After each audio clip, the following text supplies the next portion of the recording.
Bismillahirrahmanirrahim. Assalamu alaikum students. This is our lecture 5 of multivariable calculus.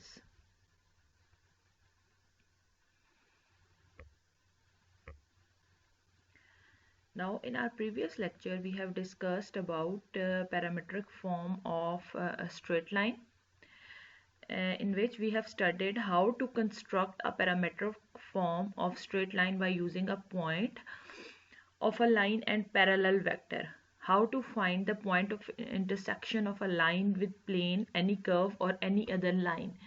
Then parallel lines, intersection of lines, skew lines. Now in this lecture we are going to discuss about planes in 3 space, in which equation of a plane by point and a normal vector, planes parallel and perpendicular to line, parallel and perpendicular planes. अब देखें students, जैसे अगर हम अपने last lecture को थोड़ा सा recall करें तो उसमें हमने क्या कहा था कि हमने पैरामीट्रिक इक्वेशन फाइंड आउट की थी लाइन की। तो for finding the parametric equation of line हमारे पास क्या था, हम एक पॉइंट की ज़रूरत होती है जो लाइन के ऊपर लाई कर रहा होता है और उसके लाइन के पैरेलल एक वेक्टर की ज़रूरत होती है। तो फिर अकॉर्डिंगली हम उसकी इक्वेशन में पुट करते हैं x equals to x not plus A t, y equals to y not plus B t, z equals to z not plus C t. अब देखें, now in this lecture we are going to find the equation of the plane. अब किसी भी plane की equation को find out करने के लिए हमें किस चीज़ की ज़रूरत होती है, एक पॉइंट की ज़रूरत होती है। For finding the equation of the plane हमें एक पॉइंट की ज़रूरत होती है जो उस प्लेन पे लाई कर रहा होता है, एंड अ नॉर्मल वेक्टर, और एक वेक्टर की ज़रूरत होती है जो उस प्लेन पे नॉर्मल होता है। ठीक है, तो फिर उसके बाद हम देखेंगे कि planes parallel and perpendicular line, parallel and perpendicular planes. Now these are the goals of our lecture. And now planes determined by a point and a normal vector. देखिए, अगर हमें किसी भी प्लेन की हमें अगर इक्वेशन फाइंड आउट करनी है, ठीक है, तो हमें दो चीज़ों की ज़रूरत है। एक उस प्लेन के ऊपर लाई करता हुआ पॉइंट, और एक उसके परपेंडिकुलर वेक्टर जिसको हम n का नाम देंगे, और जो उसके कंपोनेंट्स होंगे वो a b c होंगे। ठीक है, और उसका हम इक्वेशंस कैसे देखेंगे। Suppose that we want to find an equation of the plane through p naught x naught y naught z naught and perpendicular to vector n a b c, define p naught x naught y naught z naught and p x y z for which the vector r minus r naught is orthogonal to n. अब देखें, अगर ये आपका कोई भी plane है, if we want to find the equation of this plane, तो ये आपका पॉइंट है p naught x naught y naught z not, और ये आपका पॉइंट है p x y z, और ये n जो है ये आपके पास नॉर्मल वेक्टर है, that is perpendicular to plane, ये n है आपके पास, और इसके जो कंपोनेंट्स होंगे वो a b c होंगे। और ये देखें, ये o से ये जो डिस्टेंस है दिस इज r नॉट, ये p नॉट तक का जो ये डिस्टेंस है ये r नॉट है, जो OP है वो आपके पास r है, तो ये वाला जो आपके पास ये वाला डिस्टेंस है ये r माइनस r नॉट हो जाएगा। तो देखें, यहाँ से हमें पता चल रहा है कि r माइनस r नॉट और n आपस में 90 का एंगल बना रहे हैं, परपेंडिकुलर हैं। तो अगर दो वेक्टर्स आपके पास परपेंडिकुलर होंगे तो उनका डॉट प्रोडक्ट जो होगा वो 0 के इक्वल होगा। n dot r minus r naught is equal to 0, और यहाँ से n के पॉइंट्स आ जाएंगे a b c, और r माइनस r नॉट के x minus x not comma y minus y not comma z minus z not. तो यहाँ से हम इसको फर्दर डॉट प्रोडक्ट को अपना सिंप्लीफाई करेंगे, एंड आफ्टर सिंप्लीफाइंग जो हमारे पास इक्वेशन आएगी that is basically the equation of the plane. अब देखें, फॉर विच वी ऑब्टेन, जब आप डॉट प्रोडक्ट लेंगे तो आ जाएगा a x minus x not plus b y minus y not plus c z minus z not equals to 0. This is called the point normal form of equation of the plane.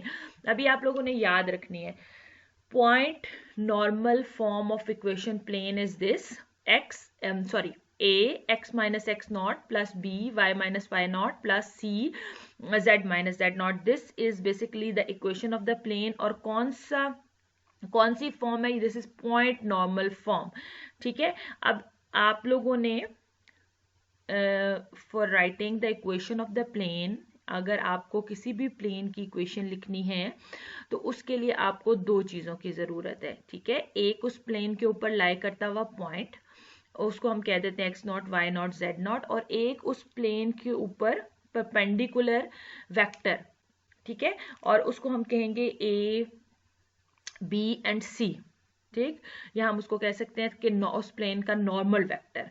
तो for writing the equation of the plane in point normal form आप क्या करेंगे? a x minus x not plus b y minus y not plus c z minus z naught is basically the equation of the plane. Observe that if we multiply out the terms of the tree and simplify, we obtain an equation of the form. अब अगर हम इनको आपस में simplify करेंगे, ax minus ax naught plus by minus by naught plus cz minus cz naught equals to 0 आ जाएगा.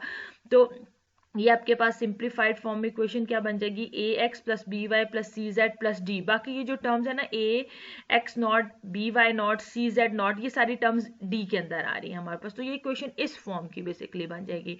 अब अगर आपके पास कोई इस फॉर्म की इक्वेशन भी गिवन होगी ना, A X plus B Y plus C Z plus D equals to 0, ये भी basically equation of the plane ही है. इसमें आप ए बी सी जो है ये नॉर्मल वेक्टर के पॉइंट्स लिख लेंगे, जैसे ये आगे इसी थ्योरम में बताया हुआ है हमें theorem. If a, b, c and d are constants and a, b, c are not all 0, then the graph of the equation ax plus by plus cz plus d equals to 0 is a plane that has a vector n equals to a, b, c as normal. अगर आपको इस form में कोई भी equation given होगी तो आप a, b, x का कोफिशिएंट, y का कोफिशिएंट और z का कोफिशिएंट जब आप लिखेंगे तो आपके पास n बन जाएगा, और that is basically a normal vector to the plane and this is the equation of the plane. अब फर्दर इसमें आगे एग्जांपल्स में देखते हैं. अब हमारे पास इसी टाइप की एग्जांपल्स होंगी जिसमें A X plus B Y plus C Z plus D equals to 0 होगा. तो फिर हम उनको कैसे सॉल्व करेंगे? अच्छा, यहाँ पे तो एग्जांपल जो है आपके पास है सिंपल के find an equation of the plane passing through the point 3, minus 1, 7 and perpendicular to the vector n equals to 4, 2, minus 5. अब देखें, you just have to write the equation of the plane. आपने सिर्फ equation of the plane लिखनी है. जो दो conditions मैंने आपको बताई थी कि for writing the equation of the plane आपको दो चीजों की जरूरत है. एक तो उस प्लेन के ऊपर लाई करता हुआ point, this point is given to you, x naught, y naught, z naught. The value of x naught is 3, the value of y naught is -1 and the value of z naught is 7. And perpendicular to the vector, this normal vector is given to you. The value of a is 4, the value of b is 2 and the value of c is -3. तो हम इसको the point normal form of equation is a x minus x naught plus b y minus y naught plus c z minus z naught equals to 0. This can be written as, देखें a की जगह उसकी value 4 रख दी, x minus x naught की जगह उसकी value 3 रख दी, plus b की वैल्यू 2 आ गई, y माइनस और y नॉट की वैल्यू -1 होगी तो वो +1 हो जाएगा, minus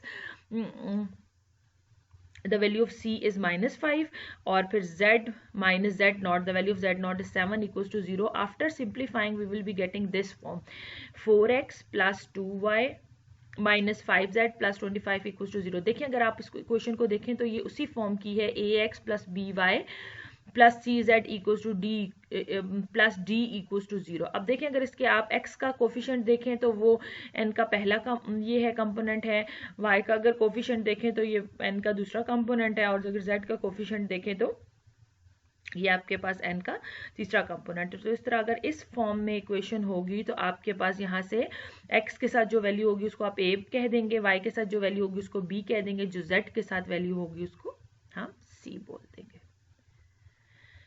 Now, example 2, determine whether the planes. अब देखिए ये दो उसी फॉर्म की क्वेश्चंस गिवन है जो मैंने आपको बताई, और यहाँ से फिर आपको आइडिया हो जाएगा कि these are basically the planes. क्या है? 3x minus 4y plus 5z equals to 0 and minus 6x plus 8y minus 10z minus 4 equals to 0 are parallel. अब देखिए हमने ये बताना है कि दो प्लेन्स आपस में पैरेलल हैं.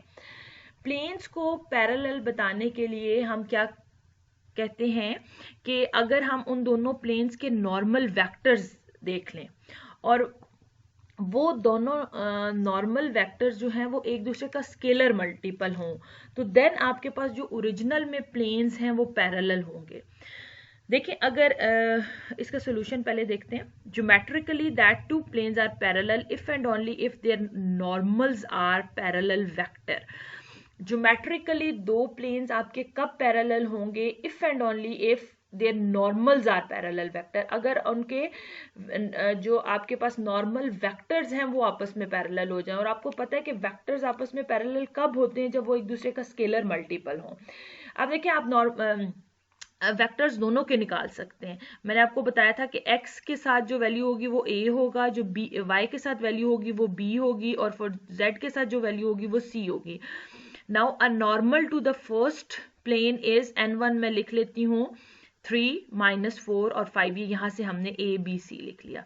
सेकेंड प्लेन के लिए normal to the second plane n2 equals to, यहाँ से हम देखेंगे -6 8 -10, ठीक है। तो ये n1 और n2 आपके पास आ गए हैं। n1 is normal to the first plane and n2 is normal to the second plane. अब देखिए since n2 is a scalar multiple of n1, hence so are the planes. अब देखिए अगर n2 is a scalar multiple of n1, अब देखिए n2 is a scalar multiple of n1, अब अगर आप इस पूरी टर्म को 2 से मल्टीप्लाई करते हैं तो आपके पास दोबारा n2 ही बन जाता है, यानी कि n2 इक्वल्स टू 2n1। तो बेसिकली ये दोनों आपस में एक दूसरे का स्केलर मल्टीपल है। n2 is a scalar multiple of n1। अगर दो वेक्टर्स एक दूसरे का स्केलर मल्टीपल हों तो it means that both the vectors are parallel. अगर वेक्टर्स पैरेलल होंगे hence so are the planes. अगर वेक्टर्स पैरेलल हैं तो इट मीन्स दैट कि उनके प्लेन्स भी आपके पास पैरेलल आ जाएंगे, ठीक है। अब देखें सिंपल प्लेन्स को पैरेलल देखने के लिए आप अगर एग्जांपल में देखें तो जिस रूम में आप बैठे हुए हैं उसकी दो वॉल्स आप ले लें, एक लेफ्ट वॉल ले लें, एक राइट वॉल ले लें, देख ठीक है। जो रूम की वॉल्स हैं basically that are the planes. अब आपने बताना है कि वो दोनों वॉल्स आपस में पैरेलल हैं कि नहीं है। तो उसके लिए आपको क्या करना है, दोनों के वेक्टर्स आपने देखने, नॉर्मल वेक्टर्स n1 और n2 उस प्लेन की इक्वेशन में से फाइंड आउट कर लेने हैं, ठीक है। तो वहां से आप देखेंगे कि अगर वो दोनों नॉर्मल वेक्टर्स एक दूसरे का स्केलर मल्टीपल हैं तो आपके पास जो प्लेन्स हैं वो आपके पैरेलल आ जाएंगे। Now example 3, find an equation of the plane through the points p1 1 2 -1 p2 2 3 1 and p3 3 -1 2। अब देखिए solution, since the points p1 p2 and p3 lies in the plane the vectors p1 p2, अब देखिए अगर 3 points given है तो आप वहां से दो वेक्टर्स लिख सकते हैं। P1 P2 से आपको एक वेक्टर मिलेगा और P1 P3 से आपको एक वेक्टर मिलेगा। P1 P2 से आप ये आपने पहले सॉल्व किया हुआ। P1 P2 आप कैसे करेंगे, 2 -1 तो ये 1 आ जाएगा, 3 - 2 1 आ जाएगा, 1 -1 तो ये +1 आ जाएगा। In this way the vector P1 P2 ये आ जाएगा, P1 P3 ये आ जाएगा, are parallel to the plane. अब ये जो दोनों वेक्टर्स आए हैं ये प्लेन के पैरेलल हैं, ठीक है, प्लेन के पैरेलल हैं। अब आप अगर थोड़ा सा रिकॉल करें, for finding the equation of the plane हमें प्लेन के ऊपर लाई करता हुआ एक पॉइंट चाहिए, पॉइंट तो हम ये ले लेंगे, ठीक है, और एक हमें उसके परपेंडिकुलर वेक्टर चाहिए, नॉर्मल वेक्टर। अब हमने वो वेक्टर फाइंड आउट करना है।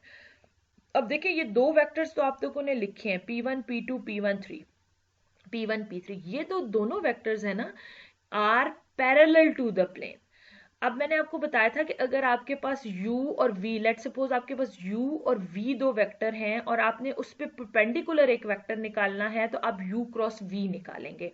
u क्रॉस v जो होगा वो u पे भी परपेंडिकुलर होगा और u क्रॉस v जो होगा वो v पे भी परपेंडिकुलर होगा, यानी u dot v cross v भी 0 होगा और v dot u cross v भी 0 होगा। ये हमने लास्ट टाइम ये चीजें देखी थी। अब अगर आपके पास दो वेक्टर्स हैं और वो दोनों वेक्टर्स जो हैं वो पैरेलल टू प्लेन है, लेकिन हमें प्लेन के पैरेलल वेक्टर नहीं चाहिए for writing the equation of the plane, हमें प्लेन के परपेंडिकुलर एक वेक्टर चाहिए।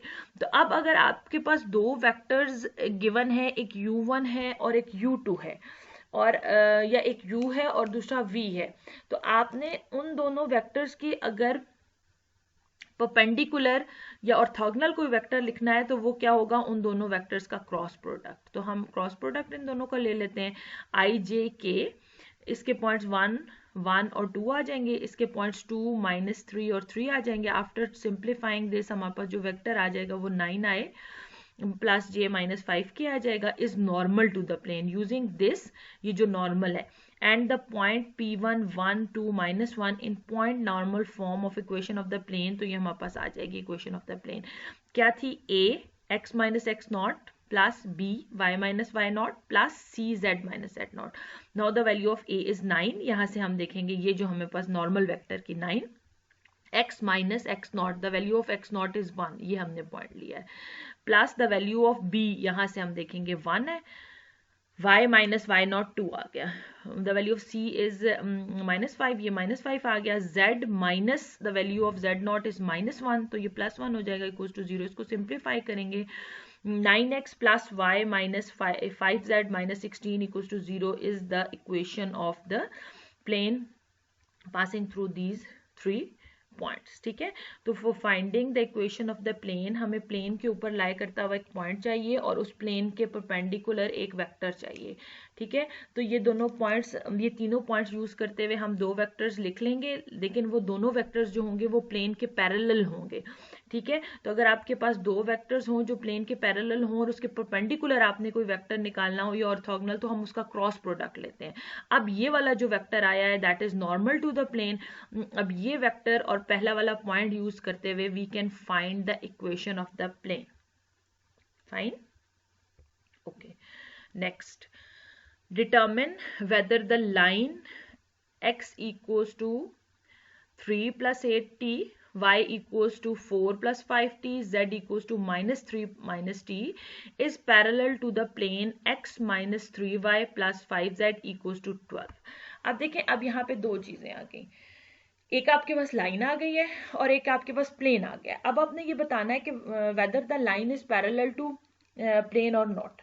ठीक है, अब देखिए, जैसे लेट्स कंसिडर कि आप जिस रूम में बैठे हुए उसकी एक वॉल को कंसिडर करें, एक आपके पास वॉल है और उस वॉल के साथ एक लाइन है। लाइन आप ले लें, कोई एक छोटी सी तार ले लें जो उसके बिल्कुल पैरेलल जा रही है, लाइन। ठीक है, और प्लेन पूरा एक दीवार ले लें इसकी। तो हमने देखना है कि लाइन और प्लेन पैरेलल कब होते हैं। ठीक है, अब देखें, ये आपके पास पहली लाइन है, determine whether the line x equals to 3 plus 8t, y equals to 4 plus 5t and z equals to -3 minus t is parallel to the plane. अब देखें, दो चीजें, एक लाइन है और एक प्लेन है। लाइन का वेक्टर जो होता है वो उसके पैरेलल होता है और जो प्लेन का वेक्टर होता है वो उसके परपेंडिकुलर होता है या उसको ऑर्थोगोनल होता है। अब देखिए, लाइन का वेक्टर आप लिख सकते हैं कैसे, मैंने आपको लास्ट में बताया था, x equals to x not plus at, y equals to y not plus bt, z equals to z not plus ct। तो ये 8 5 और -1 जो होंगे ये v के पॉइंट्स होंगे। The vector v equals to 8 5 -1 is parallel to line, और जो प्लेन का वेक्टर होता है वो उस पे नॉर्मल होता है, तो 1 -3 5 नॉर्मल टू द प्लेन। अब देखें, ये कंडीशन होगी कि for the line and plane to be parallel the vectors v and n must be orthogonal. अब देखें, जो लाइन का वेक्टर है वो उसके साथ साथ जा रहा है, उसके पैरेलल जा रहा है, और जो एक दीवार है या एक प्लेन है उसका जो वेक्टर है वो उसके परपेंडिकुलर है। तो जो लाइन का वेक्टर है और जो प्लेन का वेक्टर है उनको आपस में परपेंडिकुलर होना चाहिए। ठीक है, for the line and the plane to be parallel, अगर लाइन और प्लेन पैरेलल होंगी तो उनके वेक्टर्स को क्या होना चाहिए, the vectors v is basically the vector of the line which is parallel to the line and n is basically the vector of the plane which is normal to the plane, must be orthogonal। इनको orthogonal होना चाहिए। Orthogonal होने का क्या मतलब है कि इनका अगर हम डॉट प्रोडक्ट लेते हैं तो वो 0 आना चाहिए, लेकिन अगर आप यहाँ से देखें v डॉट n अगर हम लेते हैं, it would be multiplied with 1 plus 5 would be multiplied with -3 and -1 would be multiplied with 5. तो इनका जो डॉट प्रोडक्ट है वो -12 आ रहा है, that is not equals to 0.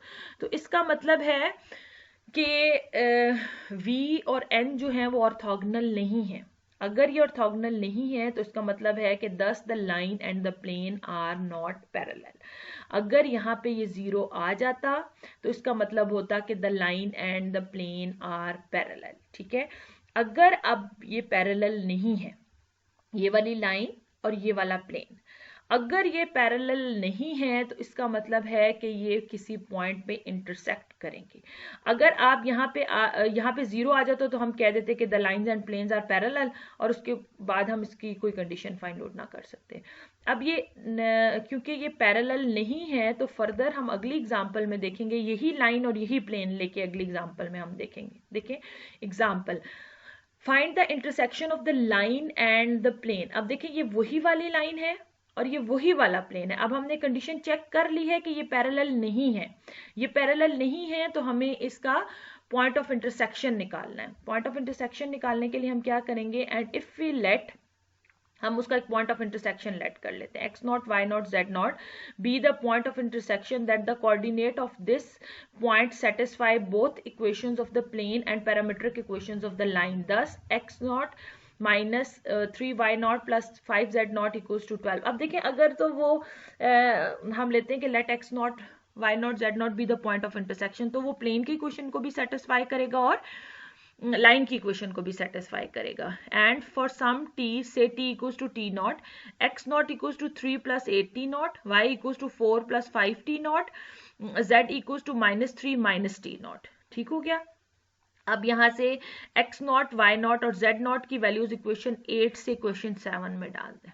ठीक है, यहाँ पे x0 की जगह 3 प्लस 8 t0 कर दें, y0 की जगह -3 के बाद यहाँ पे y0 की वैल्यू लगा दें प्लस 5 और ये z0 की वैल्यू आ गई. आफ्टर सिंप्लीफाइंग आप इसको देखेंगे, solving for t0 yields t0 equals to -3. अब इस -3 की वैल्यू को यहाँ पे भी रखें, x0 में भी रखें, y0 में भी रखें, z0 में भी रखें. अब देखिए यहाँ पे रख के देखते हैं -3. x0 equals to 3 plus 8 into 3 24 -24 plus 3 -21. x0 ये आ जाएगा. इसी तरह you can check the value of y0 and आपके पास जो है वो you can check the value of z0. तो ये आपके पास जो है वो पॉइंट्स आ जाएंगे, x0 y0 z0, that is basically the point of intersection of line and the plane. Now the next example, find an equation for the line L of the intersection of the plane 2x minus 4y plus 4z equals to 6 and 6x plus 2y minus 3z equals to 4. अब देखिए ये line, ये थोड़ा सा इसमें concept ये है कि हमने फाइंड आउट करना है इंटरसेक्शन ऑफ प्लेन्स. देखिए जब आपके पास दो प्लेन्स इंटरसेक्ट करेंगे तो जो उनका पॉइंट ऑफ इंटरसेक्शन होगा तो उसका जो इंटरसेक्शन पे आएगी वो पॉइंट नहीं होगी. ठीक है, पॉइंट ऑफ इंटरसेक्शन नहीं होगा, वो लाइन होगी. जैसे आप इसमें देखें, find an equation for the line L of the intersection of the planes. अगर आपके पास दो प्लेन्स होंगे तो जो उनका इंटरसेक्शन होगा दोनों प्लेन्स का वो पॉइंट नहीं होगा, वो एक लाइन होगी. जैसे लेट सपोज कि आप जिस रूम में बैठे हुए हैं उस रूम की दो वॉल्स को दे दें, एक बिल्कुल जो कॉर्नर पे है. देखिए दो वॉल्स जब आप जो आपके पास दो वॉल्स हैं, एक आप अपनी लेफ्ट साइड वाली ले लें और एक बिल्कुल उसके साथ वाली ले लें. तो जो बिल्कुल उसका रूम का आपके पास कॉर्नर है, ठीक है, तो वो जो दोनों प्लेन्स जहां पे आपके पास इंटरसेक्ट हो रहे हैं तो वो पूरी जो लाइन है वो लाइन ऑफ इंटरसेक्शन है. ठीक है, तो जब भी दो प्लेन्स हमारे पास इंटरसेक्ट करेंगे तो हमारे पास प्लेन जब इंटरसेक्ट करेंगे तो उनकी इंटरसेक्शन एक लाइन बनेगी. अब देखिए इसको सॉल्व कैसे करेंगे कि हमने क्या करना है, find an equation of line of intersection of planes. अब दो प्लेन्स गिवन हैं, हमने इनकी इंटरसेक्शन इन प्लेन्स का इंटरसेक्शन फाइंड आउट करना और इनका प्लेन्स का इंटरसेक्शन एक लाइन बेसिकली हमने फाइंड आउट करनी है. Find an equation of the line. अब आपको पता है कि किसी भी लाइन की इक्वेशन को लिखने के लिए आपको उस लाइन के ऊपर लाई करता हुआ एक पॉइंट चाहिए और उस लाइन के पैरेलल एक वेक्टर चाहिए। ठीक है, ये चीजें हमने क्लियर की थी कि whenever we have to write the parametric equation of line, हमें उस लाइन के ऊपर लाई करता हुआ एक पॉइंट चाहिए और उस लाइन के पैरेलल एक वेक्टर चाहिए। अब हमें यहाँ से इन दो चीजों की जरूरत है जो हमने यहाँ से फाइंड आउट करनी है। अब क्या क्या हमें करना है, the line of intersection is parallel to plane. अब जो आपके पास लाइन ऑफ इंटरसेक्शन है वो प्लेन के पैरेलल है, प्लेन के पैरेलल है। So take n1 and n2, find a vector perpendicular to n1 n2। अब मैंने आपको बताया कि अगर आपको दो वेक्टर्स गिवन है, n1 गिवन है और n2 गिवन है, और आपने उसके परपेंडिकुलर एक वेक्टर निकालना है तो वो n1 क्रॉस n2 होगा। अभी हम पहले भी इस चीज को डिस्कस कर लेते हैं कि अगर आपके पास दो वेक्टर्स गिवन हो, दो वेक्टर्स n1 और n2, और आपने उस पे परपेंडिकुलर वेक्टर फाइंड आउट करना हो तो आप उसका क्रॉस प्रोडक्ट निकालें। अब ये जो n1 क्रॉस n2 आएगा, इट विल बी पैरेलल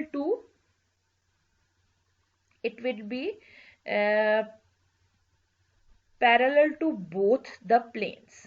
ठीक है, नाउ अब हमें क्या फाइंड आउट करना है, find the point of intersection of planes. हमें point of intersection of planes निकालना है। यूज द पॉइंट, अब उस पॉइंट को यूज करते हुए and vector n1 cross n2 to form the equation of the line. ठीक है, फर्स्ट हमें क्या कंप्यूट करना है, n1 cross n2, n1 cross n2। अब n1 क्रॉस n2 आपने कैसे निकालना है, अब जैसे n1 आपके पास क्या आ जाएगा, यहां से इससे n1 आपके पास आ जाएगा 2 -4 और 4, और n2 आपके पास क्या आ जाएगा 6 2 और -3। अब आपने उसी तरह डिटर्मिनेंट में लिख के i j k 2 -4 4 और 6 2 और -3 लिखना है और इसको सॉल्व करना है। ठीक है, तो आपके पास जो वेक्टर आ जाएगा वो 4 30 और 28 आ जाएगा, ये v आ जाएगा। v is orthogonal to n1 n2। v जो है वो n1 पे भी ऑर्थोगोनल है, v जो है वो n2 के लिए भी ऑर्थोगोनल है, but v is parallel to line. v जो होगा वो लाइन के पैरेलल आ जाएगा। अब हमें पैरेलल वेक्टर तो मिल गया, अब हमें एक पॉइंट ऑफ इंटरसेक्शन निकालना है। To find a point on L substituting z equals to 0। अब देखिए पॉइंट ऑफ इंटरसेक्शन निकालने के लिए हम क्या करेंगे, पॉइंट ऑफ इंटरसेक्शन निकालने के लिए हमने z को 0 रखना है। इन दोनों क्वेश्चंस में z को 0 रख दें। After replacing z equals to 0, ये आपके पास बन जाएगा। Now solving these two equations, आपको एक x की वैल्यू मिलेगी, एक y की। The value of x is 1 and the value of y is -1। अब देखिए आपको एक पॉइंट भी मिल गया और ये आपको यहाँ से एक वेक्टर भी मिल गया, that is parallel to the line L। Vector जो है वो 4 30 और 28 है। You will be using this vector, और पॉइंट आपको ये वाला मिल गया है 1 -1 और 0। अब देखें the vector equation for the line, vector equation हम कैसे लिखते हैं, X Y Z equals to X nought Y nought Z nought plus T, और ये आपके पास जो भी वेक्टर है, ठीक है, ये वेक्टर जो भी होगा आपका। अब आप इसको उसमें भी लिख सकते हैं पैरामीट्रिक इक्वेशन ऑफ लाइन की फॉर्म में, x equals to X not plus A T, Y equals to Y not plus B T, Z equals to Z nought plus C T की फॉर्म में भी आप इसको लिख सकते हैं। ठीक है, अब आपके पास ये एक पॉइंट आ गया है जो लाइन के ऊपर लाई कर रहा है, और इसी तरह आपके पास एक वेक्टर आ गया है जो लाइन के पैरेलल है। तो दोनों चीजें आपके पास आ गई हैं, तो accordingly this is the vector equation for the line. Now these are some practice questions from exercise. You can attempt these questions and you can discuss these questions with your teacher. Okay, thank you. Allah Hafiz class.